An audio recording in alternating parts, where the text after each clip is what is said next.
Hey everyone, how's it going today?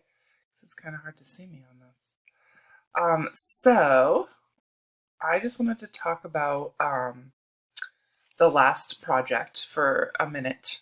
Let's see if that'll work better. There you go. You can see me a little bit. There was a lot of confusion about it.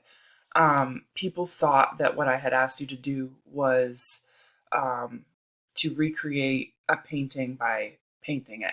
And that's not the case. What I had asked you to do was to choose a piece of art and then recreate it by making a setup and then photographing the setup. So if you were confused by that or you haven't gotten it done yet, there's still time. So see what you can do this week to get that project to me. So far we have the mandala project, which you can still turn in, and I can give you credit for. We have the first part of the Getty Museum Challenge, which was the slideshow. So that is a grade. And then the last one is the actual photograph of the setup that you created. So that's the third grade. Not third grade, but third grade.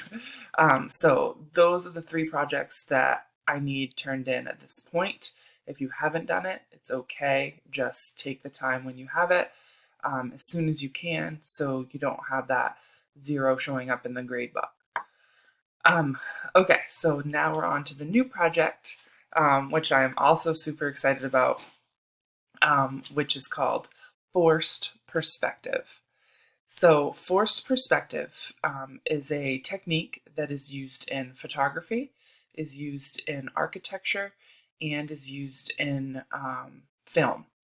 So, basically, what it is um, the person who's creating the forced perspective image is playing with size, distance, and basically it's an illusion or an optical illusion um, of making an object appear further away, closer to you, bigger or larger than it actually is.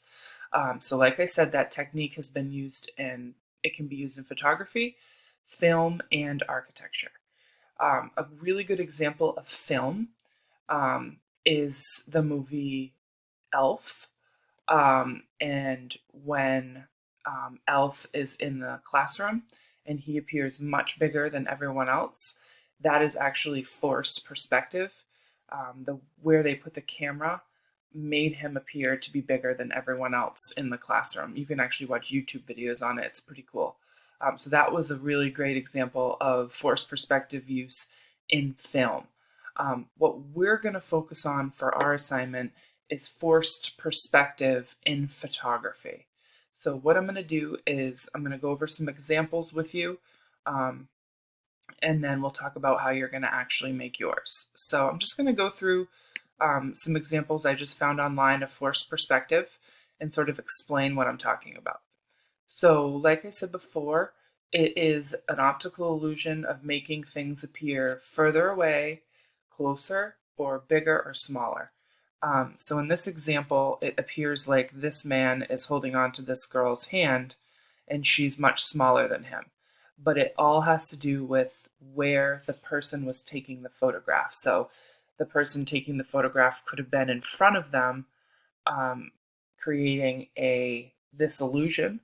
Also, because this whole color plane is the same, it appears as though he's holding her hand, but actually she's just further away in this scene. So she's much further away than this man who's much closer to you. And that's creating the illusion that he is bigger and she is smaller. Okay, so you're playing around with that. That one's not a great example. Okay, so this is a really good example. So again, when they took the photograph, they have the same color field. It doesn't have to be the same color field. It just sometimes can work a little bit better in the illusion. And what they did was put this backpack really close to the camera, and the man is much further from the camera, and that's creating the illusion that the backpack is much bigger than him. This little girl is much closer to the camera and she's putting her finger on top of the Eiffel Tower, which we know she can't actually do. holding the sunset. That one I'm not sure what's going on there. Oh, that guy's holding sunglasses.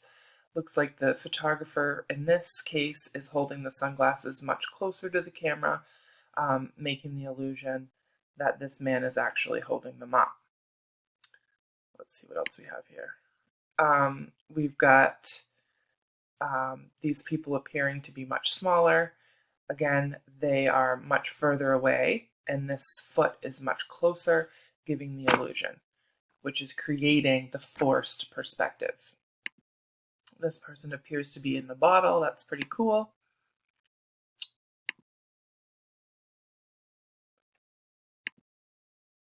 I'm not sure what's going on there. All right, let's see what else we have. That one's kind of crazy.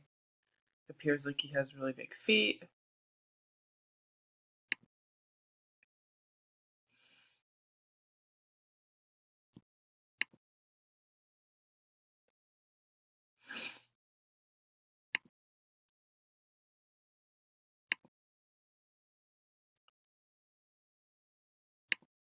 Oh, that one's really cool.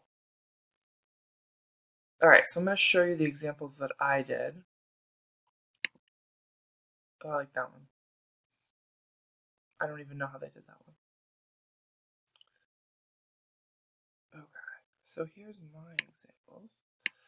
So I did this myself. And I held up the whipped cream and have the illusion that it's actually squirting into the air, which is clearly it's not. That's a cloud. And then the other one I did is I had my daughter come really close, and my other daughter is looking scared back there because she's about to get smushed. There she is, about to get smushed. So I'm hoping that this is making sense to you. So what you're going to do is create your own forced perspective image. I hope that you can come up with an original idea. I know that I just showed you a lot of examples. Try your best to be creative and come up with something really original. Original means something that's never been done before.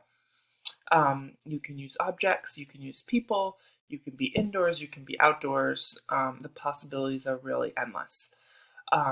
When you have your forced perspective photo done, all you need to do is email it to me. If you would prefer just to share it on the streaming section of the Google Classroom, so you can have other people see your work, that's okay. I haven't been posting my lessons in the assignment section of Google Classroom. I had some problems with that, so instead I've just been posting the lessons on the streaming section. That's why you're not able to turn in an assignment other than emailing me or posting it to the streaming section, because I have not been putting the assignment in the assignment section of Google Classroom. So in case you were confused about that. So you're going to take your photograph, put it on a document, or just email it to me directly from whatever device you used, and then you'll get credit for the assignment. I hope you guys have a lot of fun with this. I'm really looking forward to seeing what you come up with. I think that's it. I'll talk to you next week.